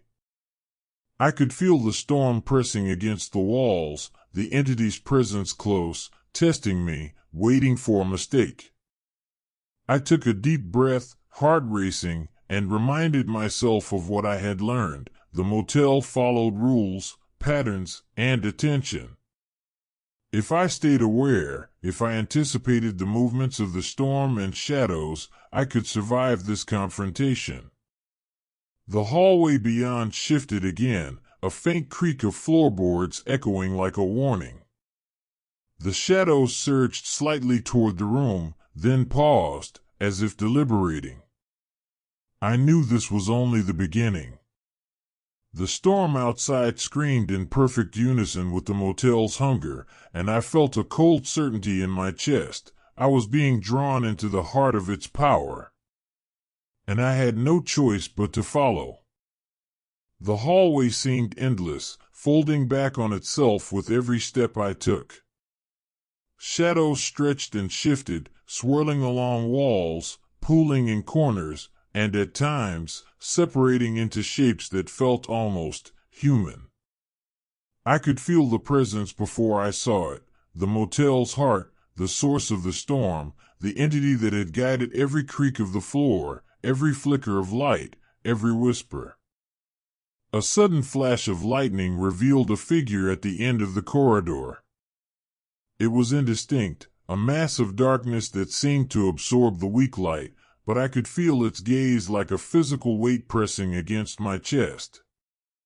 Whispers echoed around me, fragments of voices, old warnings, cries of those lost to the motel, and all seemed directed at me. I took a shaky step forward. The storm outside roared in response, wind and rain pounding in rhythm with my heartbeat. Doors shifted abruptly, hallways twisted in impossible directions, but I focused on what I had learned: patterns, attention, observation. The motel had rules, and I intended to play by them. The entity moved before me, a shadow coalescing into a vaguely humanoid form. It stretched across the floor and walls, tendrils of darkness probing, testing, anticipating my reactions. I felt a shiver crawl down my spine as the whispers grew louder, urgent, almost intelligible. Don't resist, you can't escape, it's all inevitable. I clenched my fists and focused on the small details, the tilt of the picture frames, the flicker of the ceiling light, the rhythm of the storm outside. Slowly, deliberately, I stepped along a path I had mapped in my mind, tracing patterns I had observed in previous encounters. The shadow surged toward me, a mass of undulating darkness, but I adjusted my movement, letting it overshoot. It recoiled slightly, as if surprised. I realized with growing certainty that this wasn't merely a physical entity. It was the sum of everything the motel had absorbed: the storm's force, the memories of past guests, the lingering fear, the stories that had never ended. It was aware, reactive, patient, and powerful, but it also followed rules. I could exploit them. The whispers grew insistent, the shadows coiling tightly, and the air felt thick with the entity's presence. I focused on the rhythm of the storm, the subtle movements of the walls, the way shadows contracted when I paused and stretched when I moved. I could predict, anticipate, and navigate. The entity responded, testing my limits, reshaping the hallway around me, but I stayed calm, reading its patterns. Lightning split the sky, illuminating the hallway, and I saw the source more clearly, a dark vortex of shadows converging around a faint, pulsating core, as if the motel's consciousness itself had taken form. I realized that if I could move in sync with the patterns, respect the rules, and use the entity's own logic against it, I might survive this encounter. Step by step, I navigated closer. Shadows lunged, tendrils of darkness reaching, but I anticipated each movement, weaving through the maze of hallways with a rhythm I could feel in my bones. The entity's whispers grew frustrated, the storm outside reaching a crescendo, but I pressed on, focused entirely on the source. Finally, I stood before the pulsating heart of the motel, the storm's embodiment, the sum of every lost story. It was immense, overwhelming, but I felt a flicker of control. I didn't fight with strength. I moved with understanding. I traced the patterns, mirrored its rhythms, and for a heartbeat, I felt the storm and shadows hesitate. It recoiled slightly, pulsing in frustration, giving me just enough space to step back, plan my next move, and prepare for the final confrontation. The motel's heart throbbed, alive and aware. The storm screamed. And I realized, with both fear and determination, that this was the pivotal moment. The final confrontation was not just inevitable, it was already underway.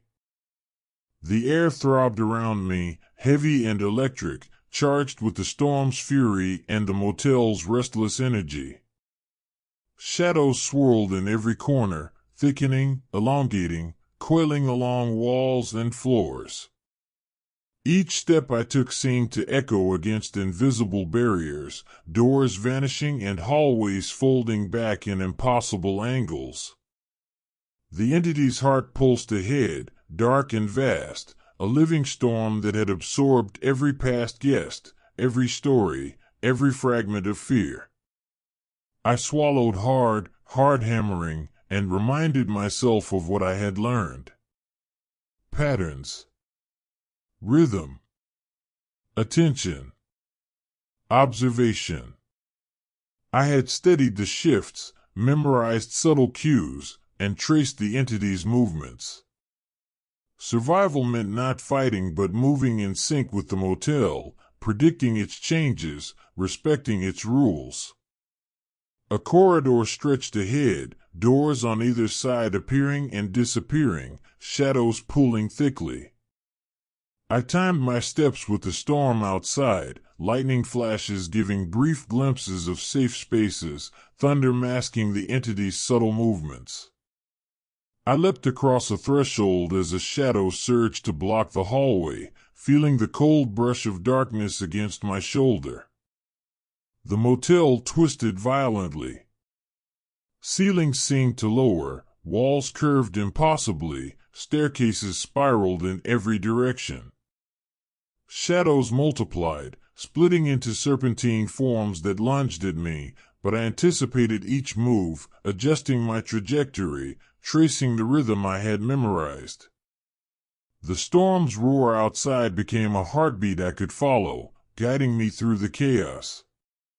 Then, the entity manifested more fully, a vast mass of shadow coalescing, tendrils writhing like living ropes. It pressed against the hallway ahead, pulsing in sync with the storm, almost testing my resolve. The whispers returned, urgent and overlapping. "Stop, you cannot pass, it is all inevitable."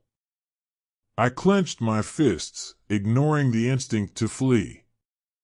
I mirrored the patterns I had observed, the way shadows contracted and expanded, the subtle timing of the storm, the rhythm of the doors. Step by step, I navigated closer, forcing myself to move not with fear but with calculated attention. A sudden flash of lightning revealed a hallway opening ahead, a potential exit, faint and shimmering. I surged toward it, shadows lunging at my heels, the entity stretching in frustration. One tendril caught my coat, cold and heavy, but I twisted free, leaping through the doorway. The hallway shifted violently, and for a moment I feared I had miscalculated. Then the shadows paused, recoiling, as if the motel itself was acknowledging my understanding, my awareness of its rules. The storm outside screamed, but inside, a thread of calm guided me.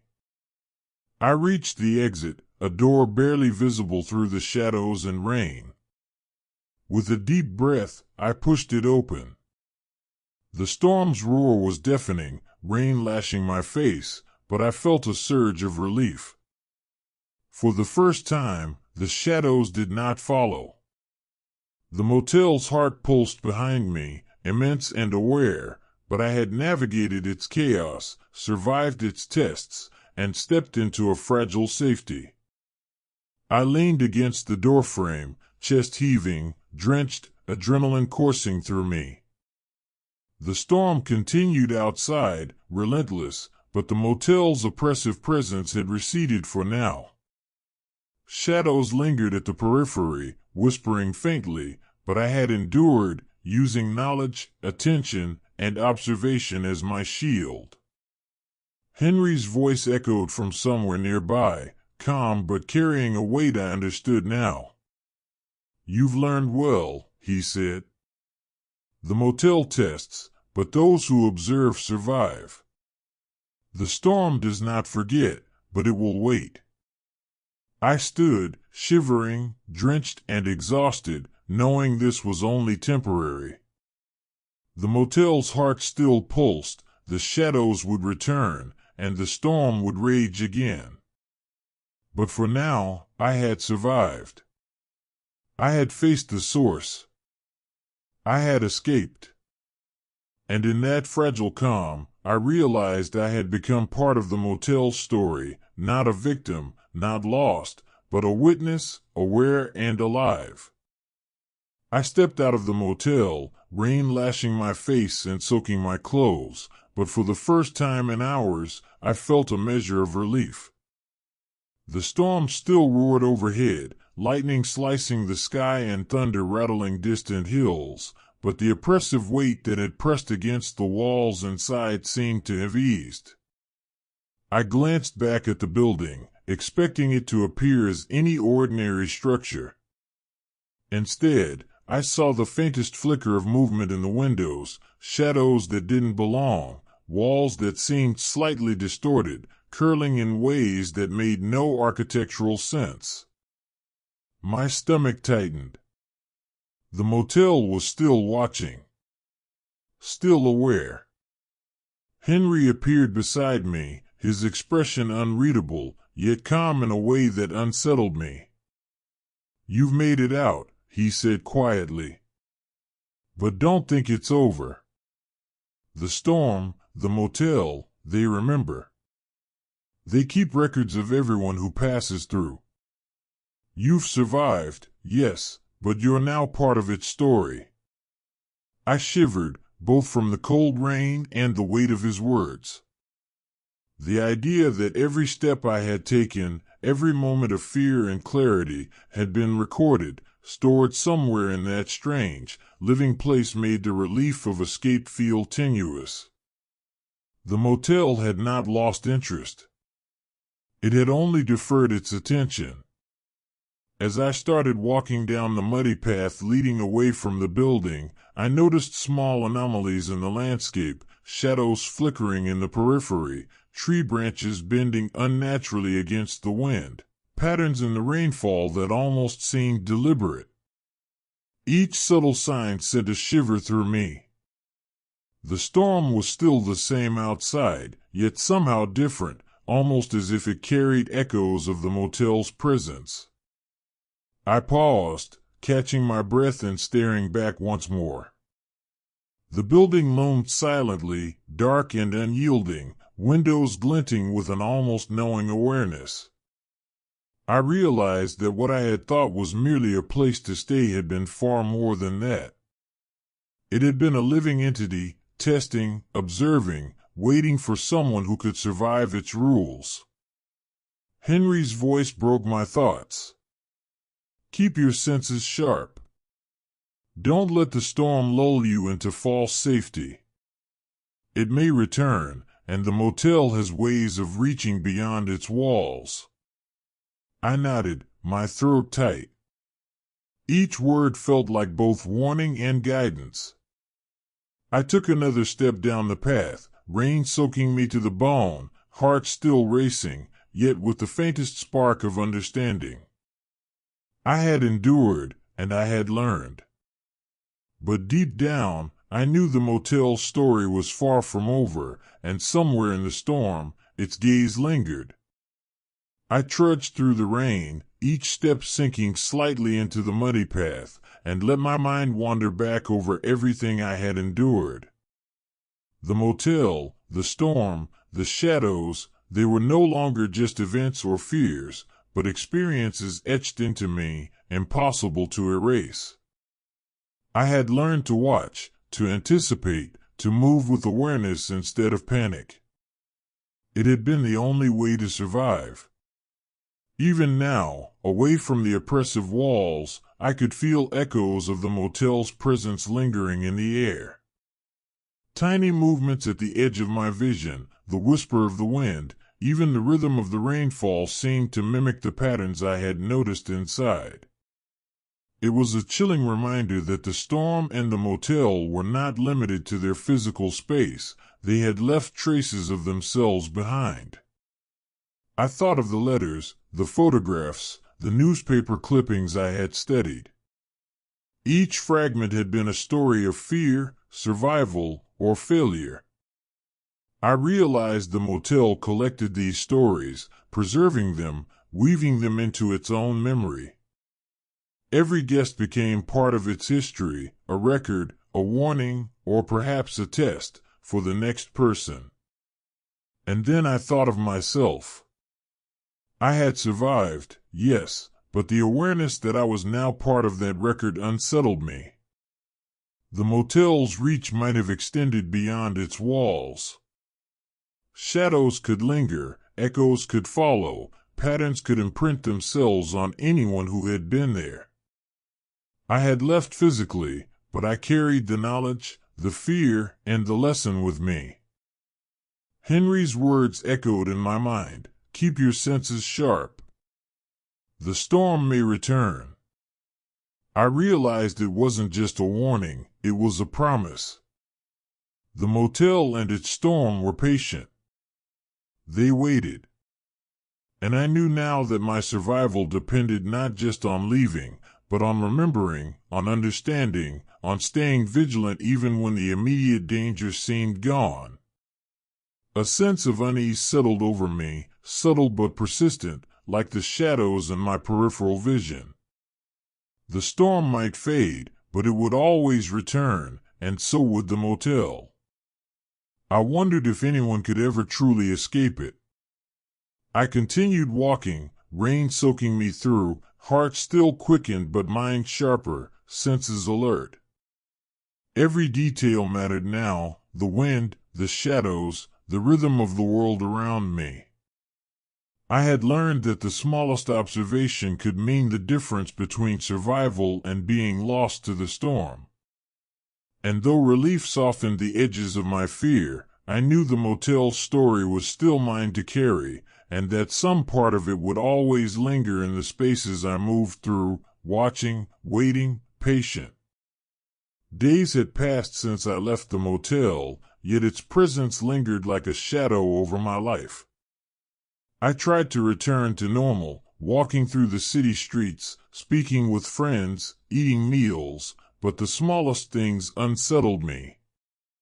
A flicker of movement in the corner of my vision, a shadow that didn't belong, or the sudden pattern of storm clouds gathering overhead, all felt like reminders that the motel was not finished with me. Sometimes, when the rain began to fall softly against my window, I thought I could hear whispers in the wind, faint and fragmented, like echoes of those I had heard inside. Names, warnings, fragments of stories, almost intelligible, brushing against my thoughts. I shook my head, telling myself it was imagination, but deep down, I knew it wasn't. Even in bright sunlight, certain shadows seemed too dark, edges curling unnaturally, stretching in ways that didn't make sense. I found myself scanning hallways, doorways, and streets, alert to patterns that might indicate the motel's subtle influence. It was exhausting, terrifying, yet impossible to ignore. The storm had left traces of itself within me, attuning my perception to things others could not see. One night, I awoke to a faint tapping at my window. Heart hammering, I drew back the curtain. The street was empty, rain dripping from eaves, yet in the reflection, I thought I saw the faint outline of a hallway where none should exist. A door, slightly ajar, beckoning, but when I blinked, it was gone. I swallowed hard, realizing that the motel's reach might extend beyond its walls, beyond the storm itself. I wondered if I would ever feel safe again.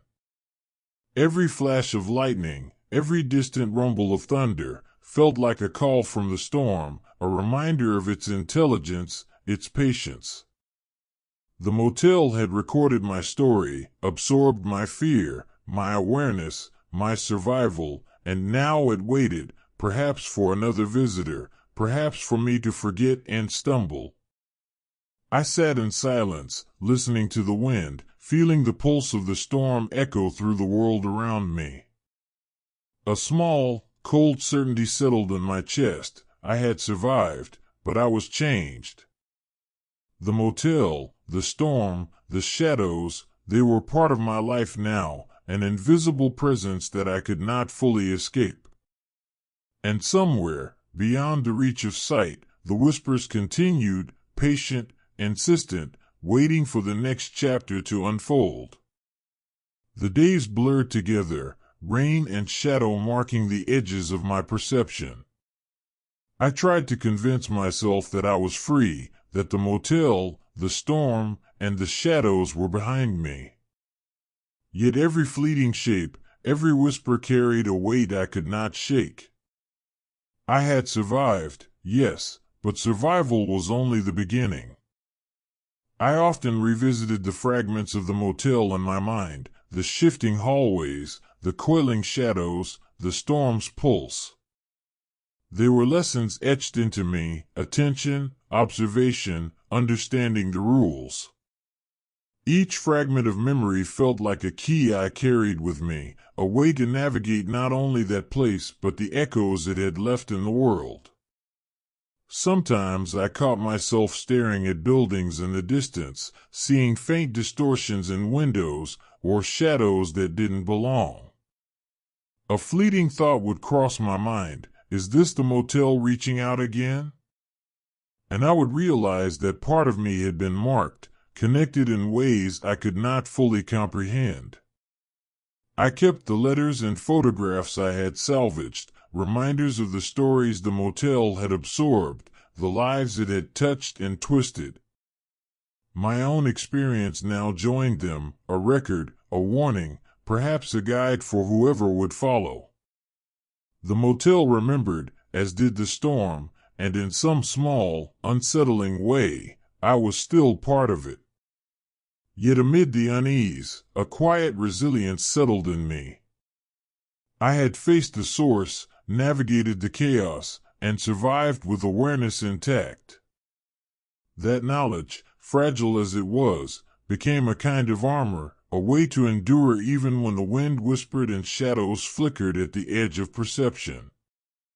I sometimes wonder if the motel waits patiently for the next visitor, if the storm and shadows will once again demand attention and obedience. Perhaps it is infinite, patient, aware of every story, every fear, every heartbeat.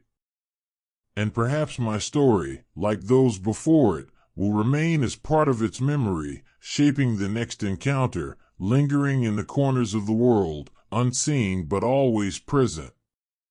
The rain fell softly outside my window as I wrote these words, and I realized something fundamental. Some things are better left unseen, some stories better only partially understood. And yet, we remember them anyway, because the storm, the motel, and the shadows will never forget.